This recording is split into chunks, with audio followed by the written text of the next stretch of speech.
From the Detroit Free Press, in the heart of the Motor City, it's Thursday, April 16th. Here are today's top stories. Brought to you by JB's Smokehouse, located inside Bush's Fresh Food Market of Canton. JB's offers a range of authentic barbecue favorites, from beef brisket and mac and cheese to fried green tomatoes and pulled pork tacos. JB's is sure to become your new favorite barbecue spot. No paycheck for us! No paycheck for you! For the Detroit Free Press, I'm Kerry Jr. It's been nearly a month since Governor Gretchen Whitmer's stay-at-home order went into effect in the fight against COVID-19. The order limits business across the state, and frustration amongst company owners has reached a tipping point. Who's ready to stand defiant against this governor and open up business tomorrow? On Wednesday, thousands of Michigan residents gathered in Lansing to protest the stay-home order. The demonstration, titled Operation Gridlock, lived up to its name as participants blocked roads around the Capitol building. Protesters say the order has been a financial strain on small businesses. I can tell you I don't understand why I'm not allowed to distance people in my restaurant, but Little Caesars can pack people in their lobby. I think Gretchen Whitmer's priorities are a little mixed up. It's time we stand up. If we don't get to work, you don't get to work.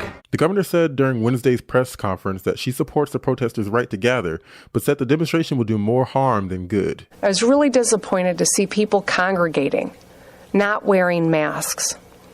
We know that this rally endangered people, and sadly, it could prolong the amount of time we have to be in this posture. Only one protester was detained by police during the event.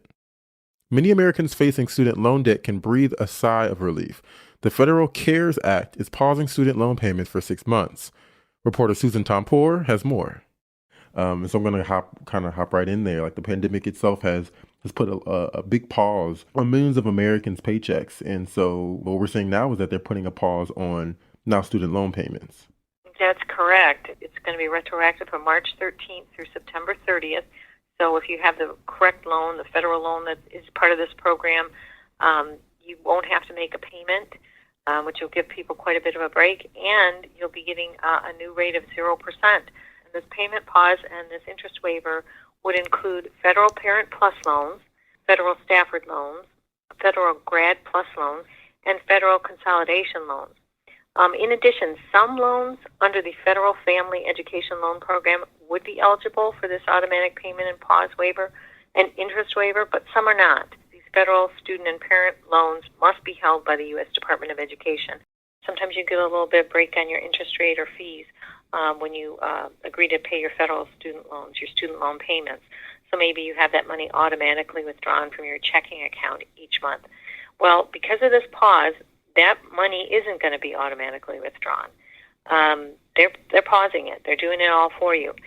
Wonderful. Thank you so much for giving our listeners all the information they need so they can move forward and getting as many benefits as possible, especially during this time. Okay, thanks so much. Yep, you have a great day. Bye-bye. You too. Bye-bye. Individuals who don't have federal loans should speak with their loan provider to seek assistance. Updated numbers from the state report just over 1,000 new coronavirus cases and 153 new deaths. In total, Michigan has confirmed over 28,000 cases and approximately 1,900 deaths. That's the latest. For more information about COVID-19 in Michigan, visit www.freep.com. I'm Frank Witzel with the Detroit Free Press. Life under Michigan's stay-at-home order has been stressful. Judging by police reports, the coronavirus outbreak may have inspired some odd behavior, suggesting that after 3 weeks of confinement, some folks are going stir-crazy. Consider this. Last year, police officers handled about 3,500 calls in April. So far this month, they've had only 694. Maybe the criminals are scared of catching the virus too. The Detroit suburb has a population of about 80,000. It's Michigan's 11th largest city and home to Oakland Mall and the upscale Somerset Collection Shopping Center, neither of which are currently open. On Monday, one of the more unusual incidents involved two teens leaving Athens High School just after midnight. They swerved, stopped abruptly without police prompting, and told the officer they just wanted to dance in the rain under the parking lot lights. Police told them to go home. Assaults are down, car crashes are down, drunk driving is way down, and shoplifting arrests are simply non-existent. There were, however, a couple of quirky fraud cases. Last week, a dude loaded up a cart with cases of Red Bull energy drinks at Kroger without paying for them. At another Kroger, a guy left the store with a cart full of crab legs and put them into his maroon Chrysler minivan. Neither suspect was caught. What calls are up? Family disputes. It could be, police said, because everyone is trapped together at home. This is Free Press Sports Editor Chris Thomas.